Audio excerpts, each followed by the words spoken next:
revolutionary greetings to the people of Zimbabwe, revolutionary salutations to you all, the suffering masses of Southern Africa, Africa and the global South as a whole. My name is Mngobizita Mlambo, your host, and I'm joined by Comrade Dostalos on this another edition of the Tete a Tete. Thank you so much for joining us, and we hope that you will interact with the show in the comments section. Comrade Dostalos, welcome to the show. It has been long, but not that long. Thank you for joining us on the show today. Thank you very much, Brother Mlambo. Revolutionary salutations to the people of Zimbabwe. Revolutionary salutations to the suffering masses of our people. Thank you for having us today. We're going to be unpicking issues. Aluta, thank you so much, Comrade Dostalos, for joining us. But Comrade Dostalos, let us get straight into the show. What are we going to focus on today, fellow compatriots? We're going to focus on the Auditor General's report that was released by Mrs. Mildred Chiri, the 2019 report.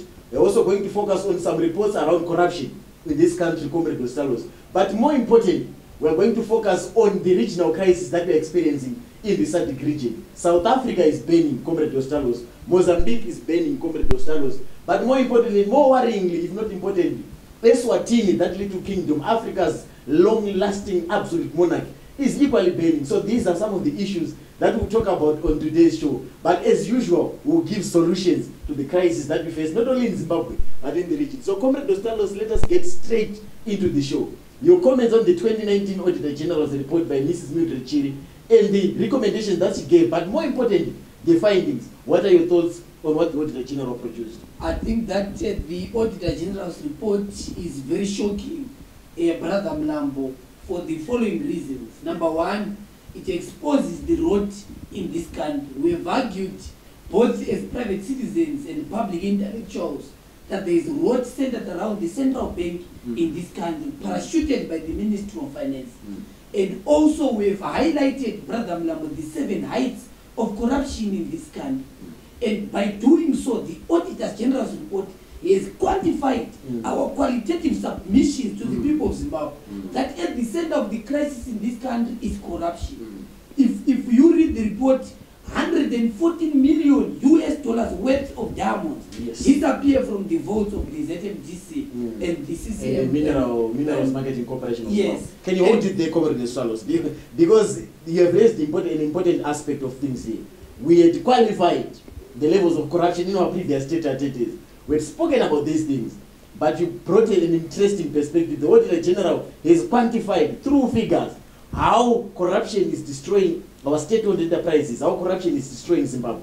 But for the purposes of those who are not aware, so that we are clear, the Auditor General is established by the Constitution, in Section 309 of the Constitution of Zimbabwe, as well as the Audit Office Act, right? So we are not just talking about an office in jail. We are talking about a constitutionally established office. So I want you to hammer on the importance of these institutions created by the Constitution in facilitating and promoting democracy, transparency and accountability in the management of public funds. So what in fact, Brother Mlambo, the first problem we see was when the Auditor General's report was released. There's been a lot of bureaucratic red tape and hindrance by central government. What we talked about in the last executive tyranny to try and thwart Section 3 institutions. So part of the problem we faced was that there was a deliberate delay of the release. That's why we saw a number of civic sector organizations campaigning to have the Auditor General's report released. So the first thing was that if it were to be men and women in the executive in this country, they would have actually banned that Auditor General's office. Secondly, Brother Mlambo, the fact that it exposes corruption, but it has no prosecuting authority, which is part of the problem. That when the Auditor General's report is out, the fundamental question is what is going to happen to corrupt elements that are being exposed between government institutions and the private sector. So part of the challenge we face, Brother Mlambo, which we have always talked about, the role of Parliament also comes out in the Auditor General's report. Because it is also caught in flagrante delicto and not submitting papers and reports to the Auditor General in terms of its doing. But also the fact that Parliament, if you realize what happened between this financial year, which is covered by the Auditor General's report, the 2020 financial year, part of the problem we face is that, Brother Mlambo, there were people who were cited even in the 2019 Auditor General's report. But there has not been action. Parliament is supposed to call people to private citizens and institutions Yes. to come and answer. If you look at what also comes out, more than $3 billion US is unaccounted for by the treasury, which was given to Command Agriculture. Yes. So all these challenges, problems that we face, Parliament fails to execute its oversight role to call these people. I will talk, for example, Tabiri, because we must also discuss people and individuals who are at the center of corruption in this country. Tabiri could not go to Parliament to answer. What happened is that it ended up having It was disrupted the Public Accounts Committee. It did not only happen that they disrupted the meeting, but also there are reports of members of Parliament who were given money Yes. to try and thwart their The work of the role committee. in terms of Oversight. asking this. Yes, yes. Number 3, the Public Account Committee, as chaired by Tendai Biti then, was then disbanded, thanks to the legal recourse. So you see these challenges that we face in terms of dealing with corruption. Yes. Thank you so much, Comrade Ostalos. You have done it. You have done justice. You have told us of some of the weaknesses that we have, even in our constitution, that is seemingly progressive. That the Office of the Auditor General, despite its existence at law, it doesn't have power. So what the Auditor General just does, in line with the Constitution, Section 309, as well as the Audit Office Act, is just to audit the government departments, entities, agencies, local authorities, and stuff.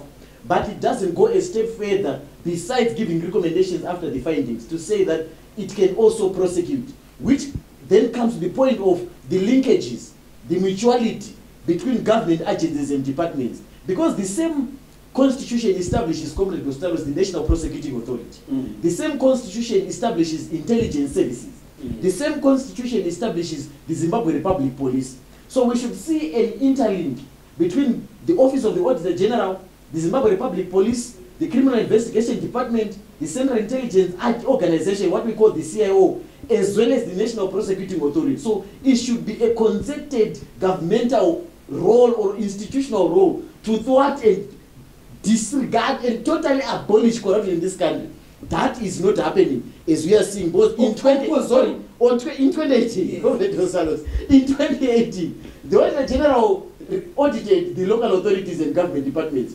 She gave recommendations, and to date, most of the local authorities and government agencies and departments have not implemented the recommendations. 2019 report is there. The 2020 report, though it's due, but it will definitely come. So we are seeing a consistent production of reports, but an inconsistent recommendation of those particular recommendations by the government, by Parliament, and different local authorities. What does it say of our governance system as a country? So yeah, thank you, Brother Blam.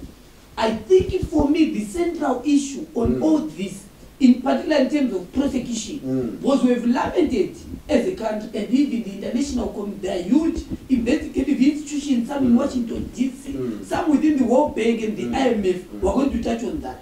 We have investigated corruption activities and transfer of funds that Zimbabwe is being caught with diamonds in different parts of this world. But the challenge, Brother Blam, for me is focus. Part of the challenge we have in terms of institutions that must be prosecuting is what they are focusing on. You mentioned the role of the Zimbabwe Republic Police. Yes. You mentioned the role of the Central Intelligence Organization. What does these institutions focus on? They are focusing predominantly on issues around human rights, activism, and so forth, around tweets.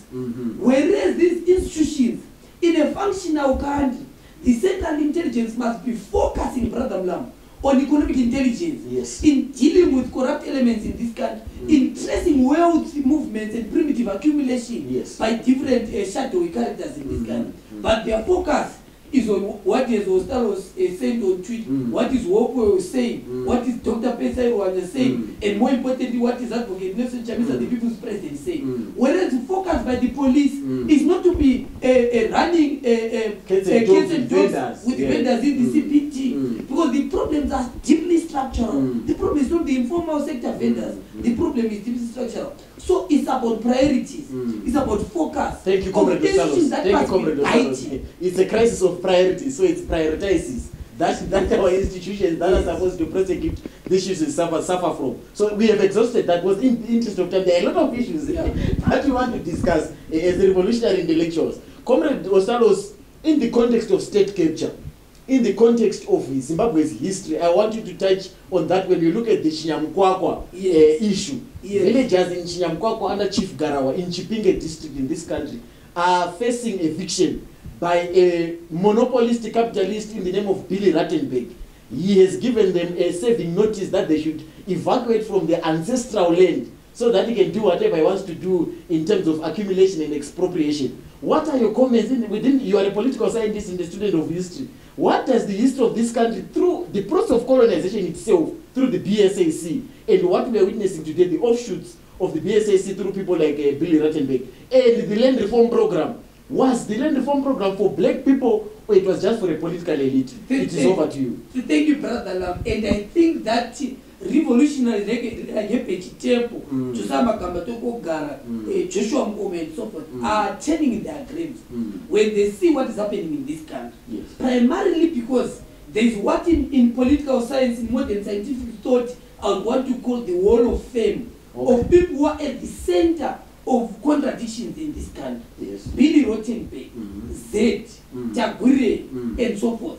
So what they've done, they've taken this country not only back to the Rhodesian era, but back, as you are saying, to the era of the British South African Kamba, where this country is treated as a Kamba, where human beings, in particular blacks, are treated as objects, not subjects in a particular polity called Zimbabwe.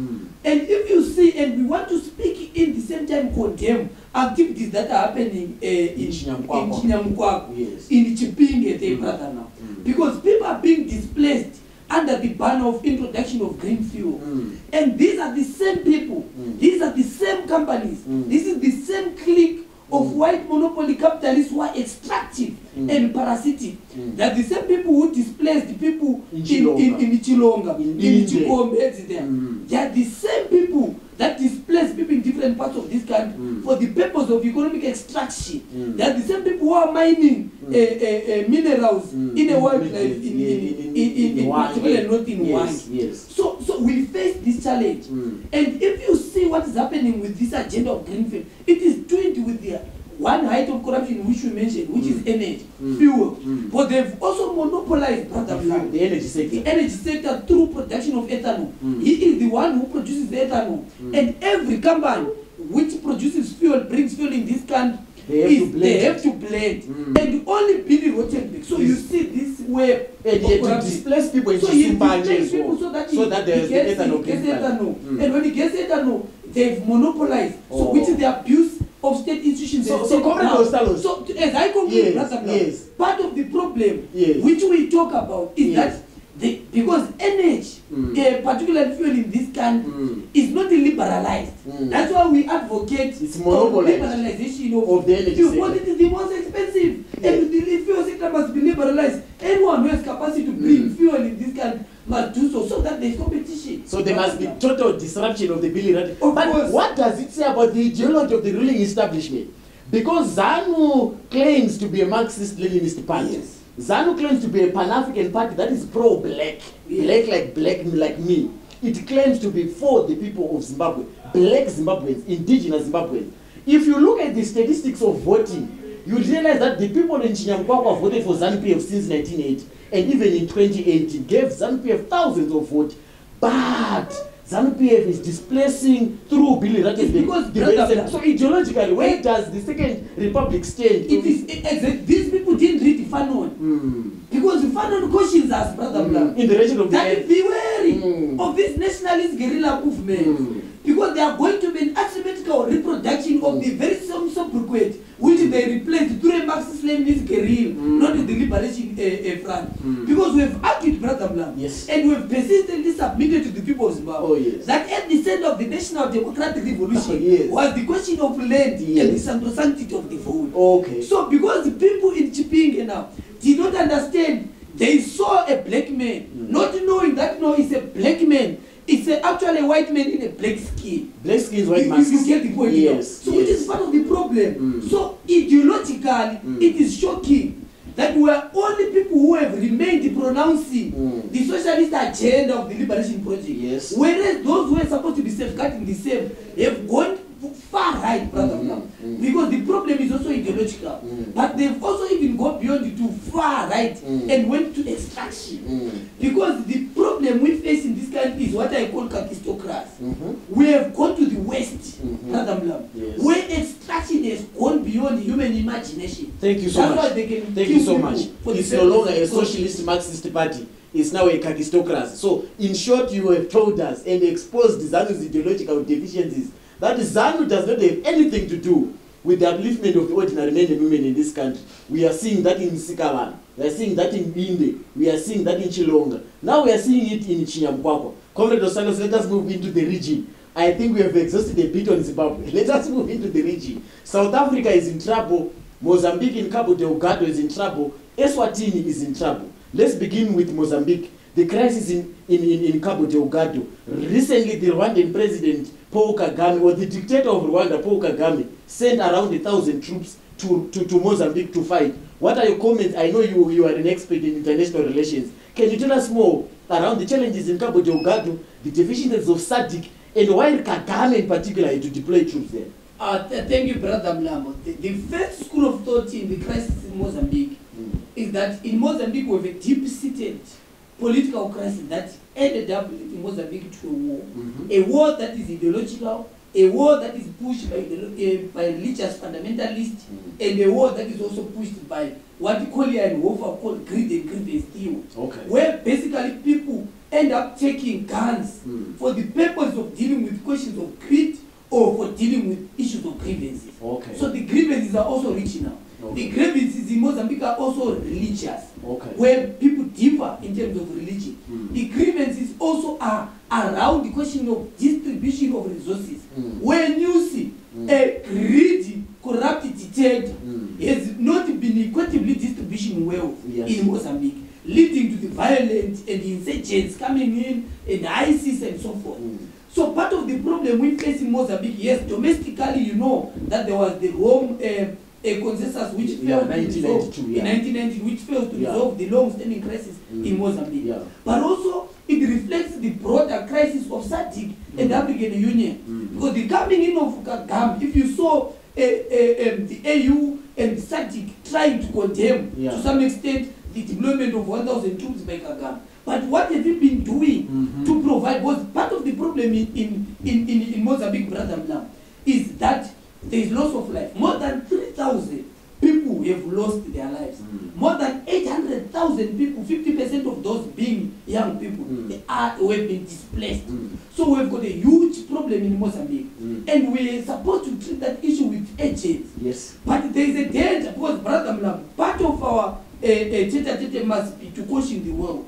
When, as Jonathan Moyo would say, when you see men and women in military fatigue, don't expect a picnic. You must try and deeply understand what is the central strategic objective of Kagame to deploy soldiers in Mozambique outside the peacekeeping and security issues. Cognizant of the gas reserve. Yes, because if you look at what insurgents were doing, the terrorists as they are framed were saying Total Company, which has invested about 20 billion in the liquidated natural gas project that is there. They were told to stop that project. But these people were also rebuilding people's houses. There's a lot of debate around Total's investment itself. The $20 billion investment by Total into the liquidated gas in Cabo Delgado.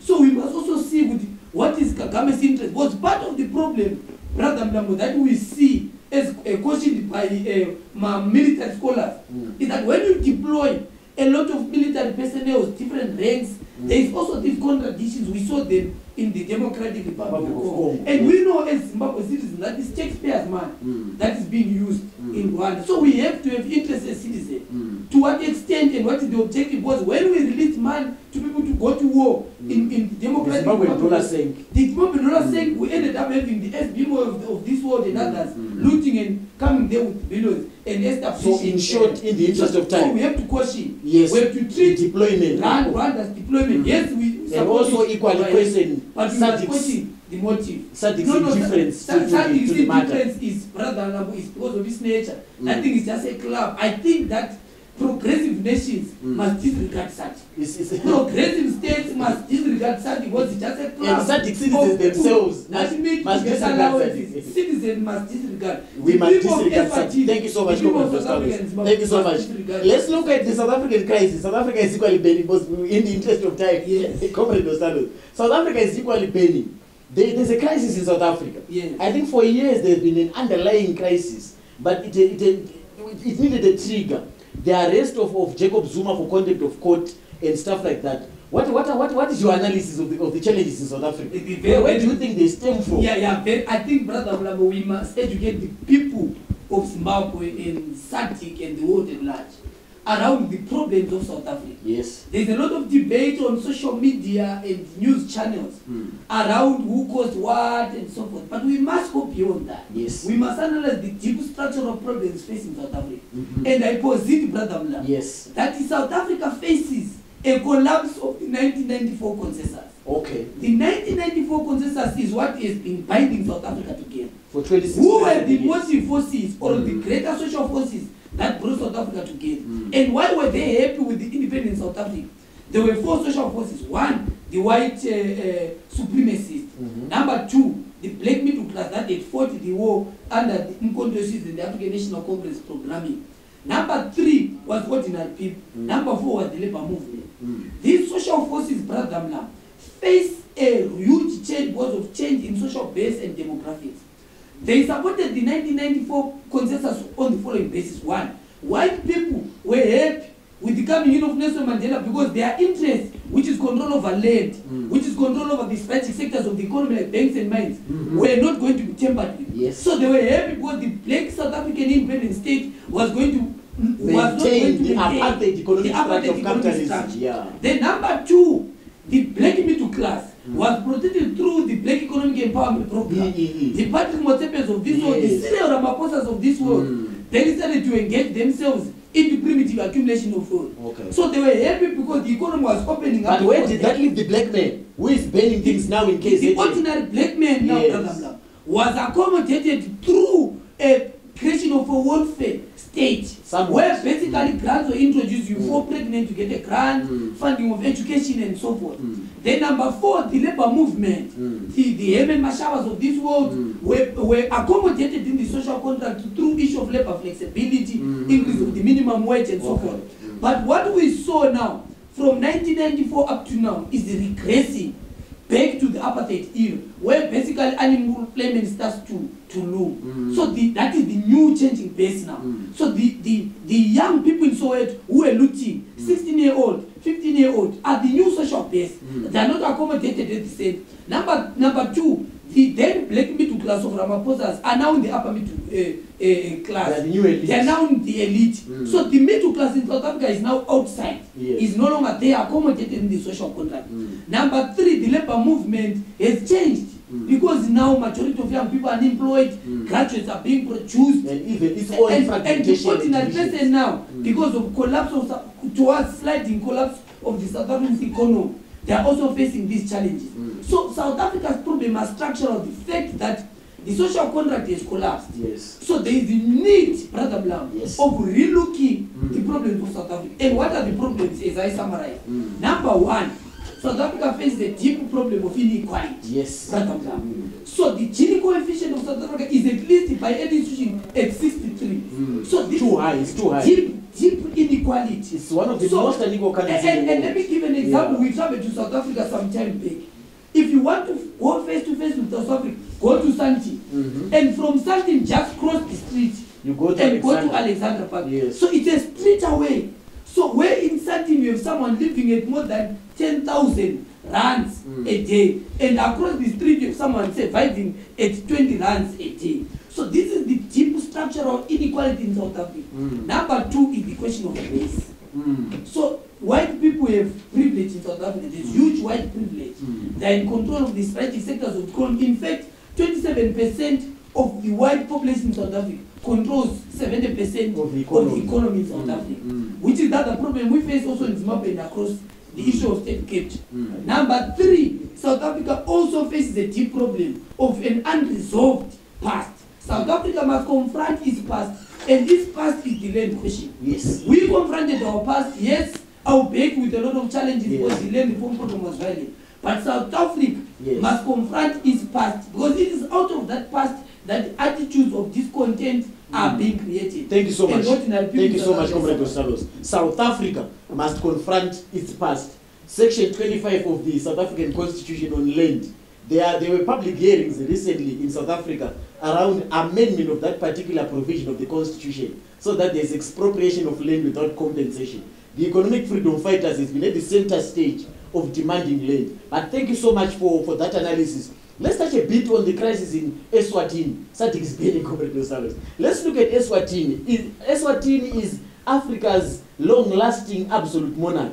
King Mswati, the son of Sobhuza, King Mswati III, has been ruling firmly Eswatini with a fist, with an iron fist, and we are seeing the rise of the young people in Eswatini, burning their desire to see a constitutional democracy. What are your comments as an expert on politics, as an expert on international relations? The crisis in Eswatini, how is it related to the crisis in Zimbabwe? How is it related to the crisis in South Africa? How is it related to the crisis in Western Sahara, who are under the brutal leadership of the Moroccans? Your comments, and then we summarize the data. I think, Brother Mlambo, the problem that we face in Eswatini is the problem of democratization. The people of Eswatini deserve a republic. Okay. The king must understand that the world has gone beyond issues of monarchy. The world has gone past issues of ruling with an iron fist. And must declare Eswatini a republic, which is what is at the center of the demand of men and women and young people in Eswatini. And part of the problem we face, Brother Blam, which is what I want to caution South Africa against. They are copying from the dictator in our motherland. That when people exercise their constitutional right to demonstrate, you must unleash the military. So this is part of the problem. Because you have to address the problem. Mswati must understand that you have looted that little republic. Yes. We have looted that country. Mswati owns majority of the economy. If you look at demonstrations, people demonstrating and burning companies that are owned by Mswati and his family. So you must understand that is a question of redistribution of wealth, which is central across the Southern African region. But the political economy of these countries are the same. They are the same. So in Zimbabwe, we are crying about redistribution of wealth. In Eswatini, they are crying about redistribution of wealth and obviously consequently democratization of the state. In South Africa, it is the same. And the problem, Brother, we must caution our African continent and the region in particular, is that if you don't resolve issues of inequality and issues of hunger, black people are going to be left with nothing to eat than the rich themselves. Which is what is happening in South Africa. That country is sliding towards a deep crisis. And they are taking advice from Jomanda, a clown, using a ghost account on Twitter to say you must unleash his soldiers. And you must understand, South Africans, that we are sliding towards a very deep, long revolutionary process. You must confront your front before it boils. As we conclude, Brother Blabos, South Africa, in particular Ramaphosa, must be able to call the present-day social forces, the church in South Africa, the labor movement, the fields must fall generation. But they were calling for decolonization of education, which is structural in the education sector. If you look at the conversations in the economic freedom fighters, Ramaphosa must not be calling some bacon and tea meetings with the Democratic Alliance and other people. He must be calling progressive social forces in South Africa. Because if they don't, Brother Blam, let me tell you, there's going to be a war in South Africa. There's going to be a fight which is racial, unfortunately.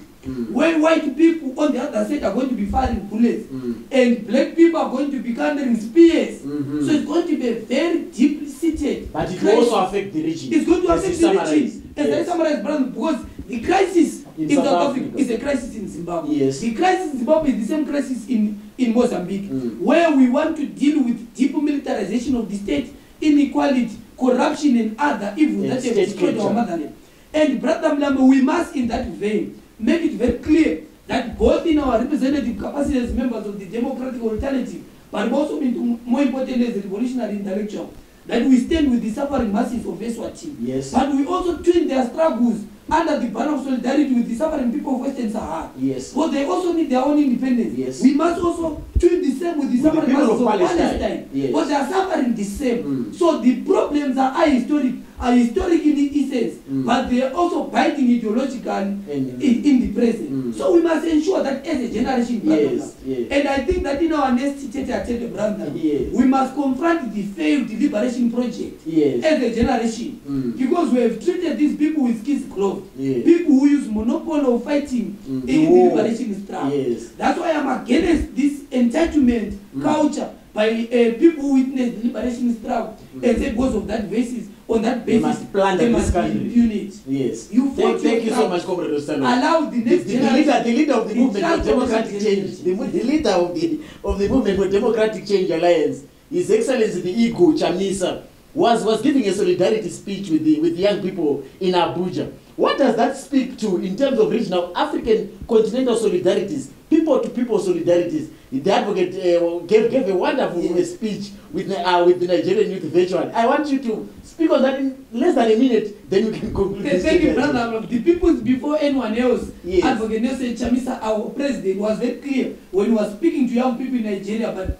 broad young people in Africa, that we must take leadership. Because the problems in Nigeria are the problems in Zimbabwe. And because their problems in Nigeria are inequality, as we have said. Unemployment. Poverty. And poverty and so forth. So the president was very clear that young people must be in the forefront of taking initiative and leading. The same way young people are leading in different parts of the world. Okay. Number two, the president was very clear, Brother Mlam. He appealed to the conscience of our own generation that we must also understand that at the center of our struggle is taking initiative and ensuring that young people lead with a clear ethical and ideological clarity. Ethical and ideological clarity important in terms of leadership by young people. Thank you so much, Comrade Ostalos. To the Southern Africa region, when it comes to dealing with the crisis, there needs to be people-to-people solidarity. If I have to quote you correctly, let's forget about SADC as an institution. Let's forget about the African Union as an institution. It is high time that progressives in the region, in SADC, and progressives on the African continent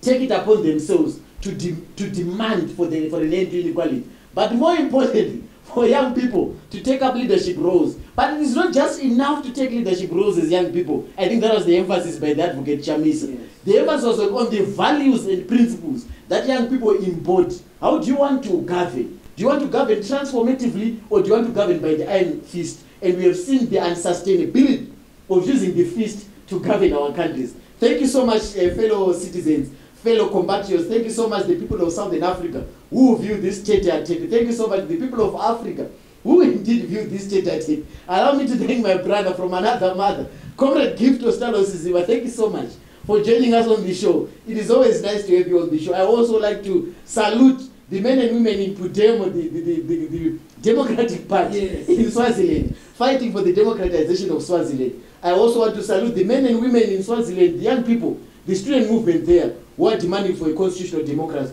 To King Muswati, we have got one message. He said that you shape up or you ship out. I think as it states, the material reality is that King Muswati must ship out. Thank you so much for joining us once again. Always remember, comrades, that without a struggle, there can be no progress. Yes. And Karl Marx taught us that to struggle is means reality. So Aluta continued to the struggles of the peoples of Zimbabwe, the peoples of Tanzania, the peoples of Southern Africa, the struggles that are being fought in Palestine, the struggles that are being fought in Jordan, in Lebanon, and across the global South. Remember, better is not good enough. The best is always to come.